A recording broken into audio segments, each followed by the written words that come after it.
Hi viewers, welcome to our channel Teacher Director. In this video, we are going to discuss 8th class maths topic which is 13th chapter, which is nothing but direct and inverse proportion. Direct and inverse proportion. In this, before going to know what is direct proportion and what is inverse proportion, we have an idea about what is a ratio. Then what is equivalent ratio? What is equivalence between two ratios? If the two ratios are equal, then they are called as the two ratios are in proportion. Okay, first of all, what is a ratio means? What is a ratio? Ratio means it is the comparison between two quantities of same kind. It is a comparison between two quantities of same kind, which means measurement should be same. For example, the comparison between 2 centimeters and 2 meters. The comparison between 2 centimeters as well as 2 meters. These two are not of same kind. Okay. Now we have to convert this one into meters. For 1 meter we have 100 centimeters. Therefore the comparison between 2 centimeters is 200 centimeters, which is 1:100. Okay.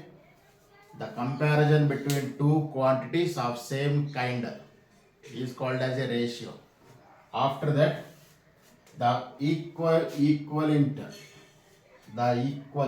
equivalence of ratio is called as proportion. If the two ratios are equal, then it is called as proportion. For example, 1:2 is same as 2:4, is same as 3:6, is same as 5:10. Okay, this is into 2, this is obtained by into 3, this is obtained by into 5.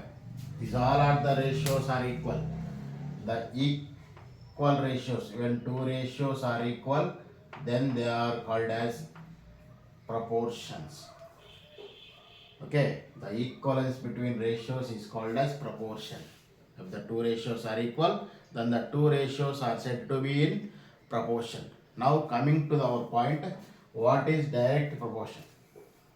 What is direct proportion means if A comma B are two quantities. Give me an example. I have to give an example. After that we can generalize the things. If A comma B are two quantities, say it as A or it is B. For example, if we have two members in our house, we have to add 2 cups of water to the rice. If we have 4 members in the house, we have to add 4 cups of water to the rice. If we have 10 members in the house, we have to add 10 cups of water to the rice. It's an example, not 10 cups of water. Okay, it may be varied. Okay, it's an example. Here, as the number of persons increases, the number of cups is also increases. Both are increases in the same manner. Okay, if the two quantities, for example, if the speed of a car increases, or a distance travel time, if the time of the traveling increases, the distance covered is also increased. If the traveling time increases, the distance covered is also increased. If we travel 10 kilometers for 1 hour, for 2 hours we will travel 20 kilometers. For 3 hours we will travel 30 kilometers per hour. Here the two quantities are if the increase of traveling time, there is the increase in the cover of the distance. Distance covered is also increased. If the two quantities are said to be in direct proportion, two quantities are increase or decrease in the same manner. For example, x and y are two quantities. if x increases, y also increases. If x decreases, y also decreases in the same manner. Okay, this may be written as x by y is equals to a constant. Why? Because the ratio between the two quantities, the increasing or decreasing of two quantities, the ratio between increasing or decreasing of two quantities is a constant. Okay, this can be written as x1 by y1 equals to x2 by y2, or this can be written as x1 by x2 equals to y1 by y2. Okay, all are equal.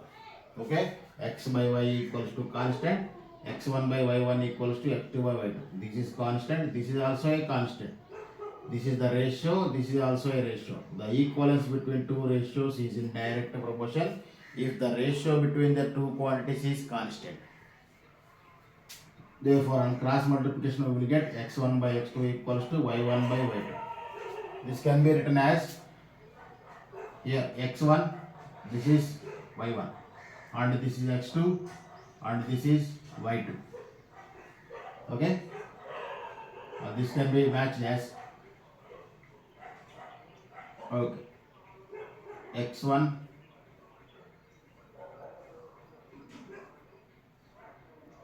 direct proportion.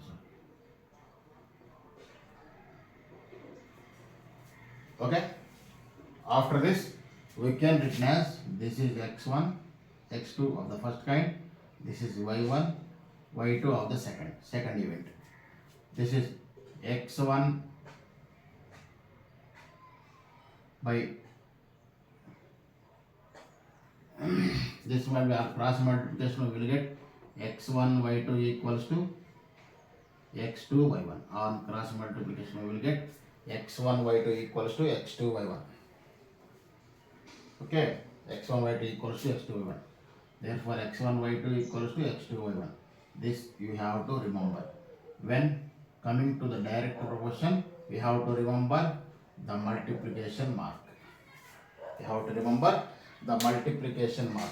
On cross multiplication we will get x1 y2 equals to x2 y1, x2 y1. This is the cross multiplication mark you have to remember.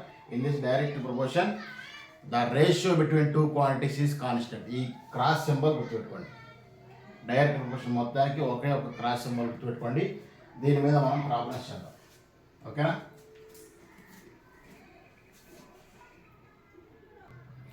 Now 13.1, the first question is, this is the chart of the parking charges of a parking slot. Okay, this is the parking charges. If we park 4 hours a bike or car, you have to pay 60 rupees. If we park 8 hours, you have to pay 100 rupees. If you park 12 hours, 140 rupees. 24 hours, 180 rupees we have to pay. Check it is in direct proportion or not. What is direct proportion means? The ratio between two quantities, the variance between two quantities is a constant. Okay, here 4 by 60, whatever it is, or 60 by 4, it may be 15. 4 ones, 4 15s. X by y is 15. You have to get the answer as well as 15. Why? Because in direct proportion, the ratio between two quantities is a constant. X by y equals to constant, we have to calculate. What is the constant? Next, 100 by 8. 100 by 8 is not equals to 15, right? 100 by 15, it is approximately 4 2s are 8, 4 25s, which is 12.5. It is not equals to 15. Next, 140 by 12. 4 2 6 are 12, 2 70s, 2 3s, 2 35s, which is approximately 35 by 3. 35 by 3. It is not equals to 15. Therefore, the ratio between the two quantities is not a constant here. Therefore, this parking chart, the charges of a parking chart is not in direct proportion. Okay. If it is in direct proportion, the ratio must be equals to some constant. Whatever the charges, whatever the parking time, the ratio must be in constant. If we have to rearrange this one, the first one is the ratio between first two is 15. Therefore 8 into 15 the second one, and the third one is 12 into 15, and the fourth one is 24 into 15. What is 8 into 15 here? 135. Okay, 135 we have to write here. Therefore, according to the given problem, this is not in direct proportion. If they ask, correct them into a direct proportion. అలా అడిగినప్పుడు correct దీన్ని direct ప్రపోర్షన్లో ఉండేటట్లు, అనులోమానుపాతంలో ఉండేటట్లు సరిచేయమంటే ఇలా చేస్తాం. ఎందుకంటే కాన్స్టెంట్గా ఉండాలి, ఈ 15 అనేది కాన్స్టెంట్గా ఉండాలి. Okay, thank you.